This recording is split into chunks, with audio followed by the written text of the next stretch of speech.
সম্প্রতি হাইকোর্টে নতুন করে 25 জন বিচারপতি নিয়োগ দেওয়া হয়েছে। বিচারপতিরা কার্যভার গ্রহণের আগে শপথ গ্রহণ করেন। কর্মজীবনে তারা যদি ইচ্ছা বা অনিচ্ছায় শপথ ভঙ্গের মতো কোনো কাজ করে ফেলেন, কাফারা আদায় করতে হবে কিনা। আমি শৈশবকালে অনেকের নামে গীবত করেছি, তারা অনেকে মারা গিয়েছেন, এখন কিভাবে ক্ষমা চাই। বাচ্চাদের জন্য বানানো নূপুরে যদি দু একটা ঘুঙুর থাকে এবং হাঁটলে তার যদি হালকা আওয়াজ আসে, সেটা পড়ানো যায় হবে। আমি শৈশবকালে অনেকের নামে গীবত করেছি, তারা অনেকে মারা গিয়েছেন, এখন কিভাবে ক্ষমা চাইব। প্রথমত তওবা ইস্তেগফার করবেন, যাদের গীবত করেছেন তাদের জন্য ইসালে সওয়াব করবেন, তাদের জন্য সওয়াব পাঠানোর ব্যবস্থা করবেন, সাদাকা করবেন তাদের তরফ থেকে, আল্লাহর কাছে তাদের জন্য মাফ চাইবেন।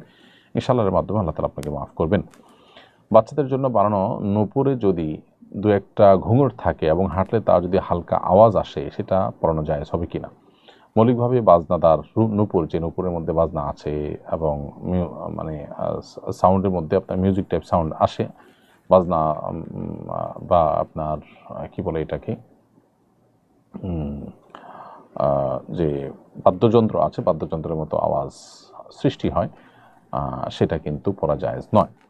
আর যদি এরকমটি না হয়, তাহলে নূপুরের একাংশ অপরাংশ বাড়ি লেগে সামান্য আওয়াজ সৃষ্টি হলে তাতে অসুবিধা নেই। সম্প্রতি হাইকোর্টে নতুন করে 25 জন বিচারপতি নিয়োগ দেওয়া হয়েছে। বিচারপতিরা কার্যভার গ্রহণের আগে শপথ গ্রহণ করেন। কর্মজীবনে তারা যদি ইচ্ছা বা অনিচ্ছায় শপথ ভঙ্গের মতো কোনো কাজ করে ফেলেন, কাফারা আদায় করতে হবে কিনা। আল্লাহর নামে তারা শপথ করে না, তারা যে শপথ করে এটা শরীয়ত দৃষ্টিকোণ থেকে শপথ হিসাবে গণ্য হয় না। এটা এক ধরনের সংকল্প বলতে পারি। শরীয়ত দৃষ্টিকোণ থেকে শপথের জন্য আল্লাহর নামে শপথ করছে এরকম বলতে হবে। এমনকি কোরআন হাতে নিয়ে শপথ করলে সেটাও এক পর্যায়ে শপথ হিসাবে গণ্য হতো।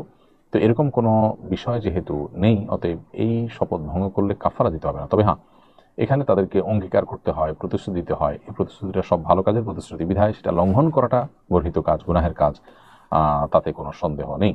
বিধায় এই শপথটা অঙ্গীকার এর মতো, এটা ভঙ্গ করা মানে অঙ্গীকার ভঙ্গ করা। তো অঙ্গীকার ভঙ্গ করার গুনাহ হবে, অনৈতিক কাজ করলে সেটা গুনাহ হবে, সেটা বলার অপেক্ষা রাখে না। আব্দুল্লাহ আহাদ জিসান আপনি লিখেছেন, তালাকের পর সন্তান যদি মায়ের কাছ থেকে আর সন্তানের বাবা যদি সন্তানের জন্য খরচের টাকা পাঠায়, তালাকের পর সন্তান যদি মায়ের কাছে থাকে আর সন্তানের বাবা যদি সন্তানের জন্য খরচের টাকা পাঠায়, ওই টাকা থেকে কিছু টাকা সন্তানের মা খরচ করতে পারবে কিনা, অথবা কোনো খাবার পাঠালে তা খেতে পারবে কিনা। উত্তর হলো হ্যাঁ, খেতে পারবে। কারণ